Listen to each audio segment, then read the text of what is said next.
Retrouvez chaque semaine les lauréats des prix de l'inspiration en ESS. Une série d'émissions réalisées avec la Fondation Crédit Coopératif.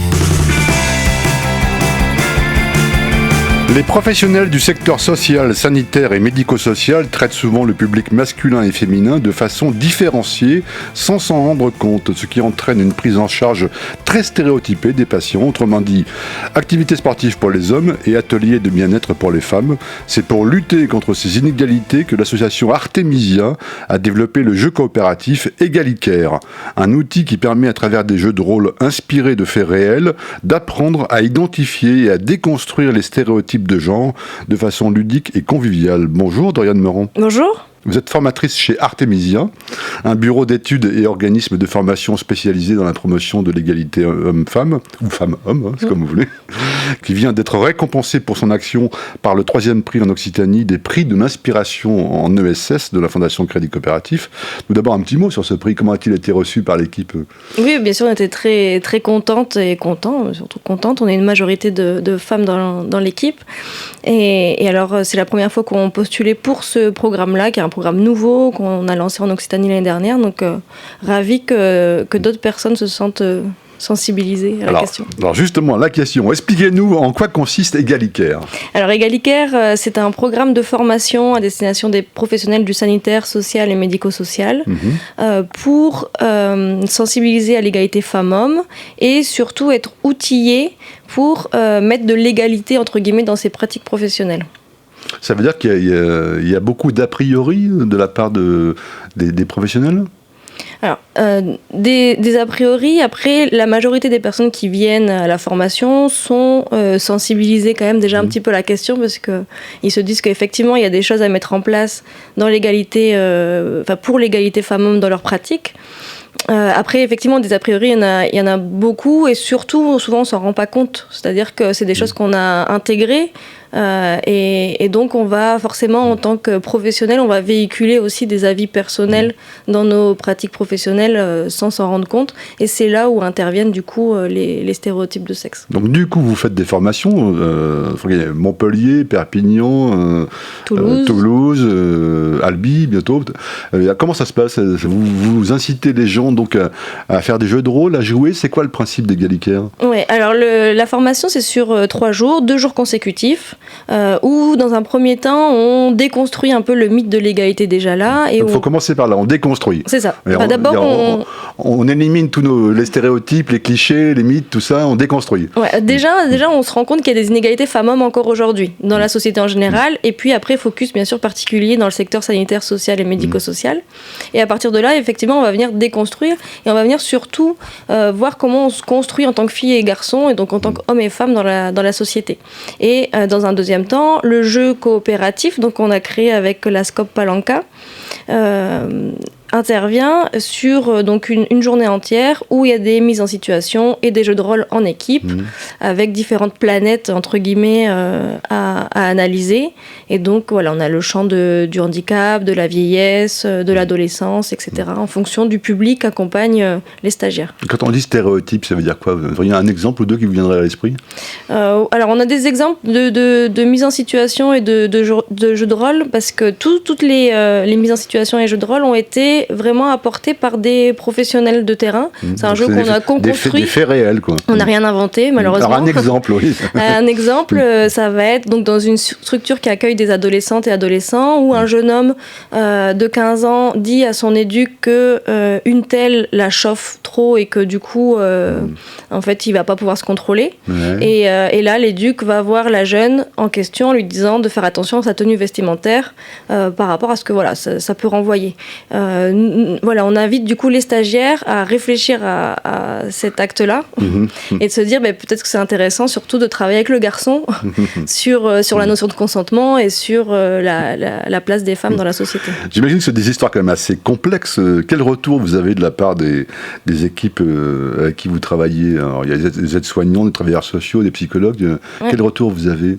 Alors ça, c'est l'avantage aussi de la formation, c'est que le 3e jour est 6 mois après. Donc les professionnels ont le temps d'observer déjà dans leur structure ce qui se passe et de mettre en place des actions. Et alors, on est en contact vraiment avec. Et alors, ça va être des actions, soit d'affichage, soit d'ateliers directement auprès du public accompagné. Et ce qui est intéressant aussi, c'est de voir comment ces professionnels ont transmis la formation à leurs collègues. Je reviens sur l'ampleur du problème. Est-ce que ça reste relativement anecdotique ou franchement c'est un problème qui concerne beaucoup de gens ? Et malheureusement, ça nous concerne toutes et tous. Et c'est, voilà, comme je vous disais, c'est le fait qu'on ne se rende pas forcément compte qu'il y a encore des inégalités femmes-hommes aujourd'hui. On ne se rend pas forcément compte qu'on n'échange pas de la même façon avec les hommes et les femmes, qu'on ne leur propose pas les mêmes activités, les mêmes postes, etc. Qui fait que... on s'en rend compte, mais peut-être pas au niveau de la réalité, quoi. Et tout le monde ne s'en rend pas compte. Vous insistez là-dessus. Il y a des gens qui ne s'en rendent vraiment pas compte du tout. Non. Du tout. Oui, pas du tout. Ouais. Et voilà, donc il faut d'abord travailler là-dessus pour ensuite pouvoir effectivement déconstruire. Et puis ça prend du temps, c'est comme tout. Et surtout, c'est que ça renvoie non seulement à nos pratiques professionnelles, mais aussi bien sûr à du personnel. Et c'est là toute la complexité aussi de la formation. Oui, parce que là on parlait du secteur social, sanitaire et médico-social, mais ça concerne évidemment tous les secteurs. D'ailleurs, justement à ce propos, au-delà d'Égalité, qu'est-ce que vous faites vous au sein de l'association ? Vous faites beaucoup de choses. Oui, alors on travaille nous de la crèche aux maisons de retraite, aux EHPAD. Donc c'est vraiment pour tout public, c'est former et sensibiliser à l'égalité femmes-hommes. Et donc on accompagne vraiment tout professionnel à accompagner justement leur public de façon égalitaire. On travaille aussi avec les jeunes. Dans le cadre du parcours laïque et citoyen, par exemple, du conseil départemental 31, on travaille dans le milieu de la culture.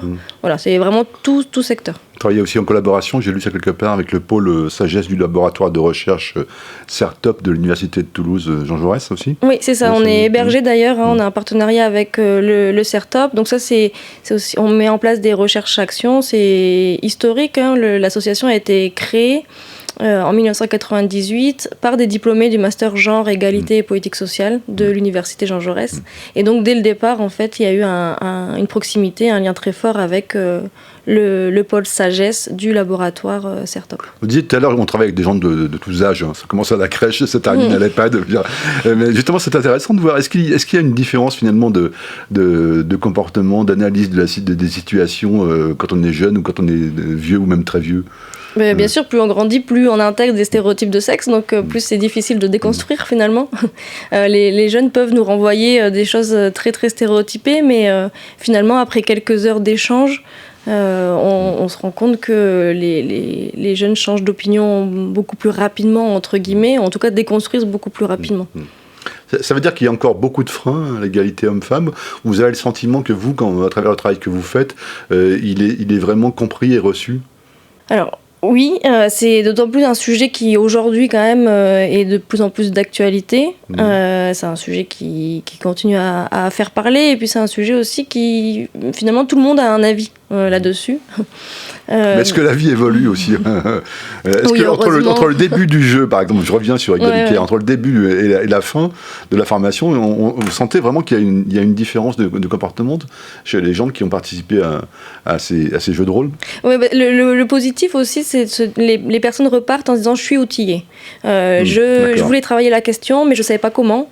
Je ne savais pas exactement avec qui. Voilà, donc c'est d'avoir déjà des outils pour travailler cette question-là. Donc ça, c'est intéressant ce que vous dites. Ça ne résout pas tout, mais c'est un bon outil que chacun peut s'approprier pour l'exploiter ensuite. Nous, surtout en fonction de leur structure, de la taille de leur structure, de public accompagné, on leur donne du coup on les aide aussi, on les accompagne pour avoir des pistes d'action et mettre en place des choses très concrètes. Et donc c'est ça qui est positif, c'est de les voir repartir finalement confiantes et confiants, en se disant je vais aller à mon niveau, je vais faire un petit peu évoluer les choses, quoi. Vous, personnellement, vous avez été confronté, j'imagine aussi, comme beaucoup de gens. Oui, bien sûr, surtout que j'ai travaillé en tant qu'accompagnatrice éducatrice avant du coup d'être à Artémésia, donc j'étais directement auprès d'adolescentes et adolescents aussi.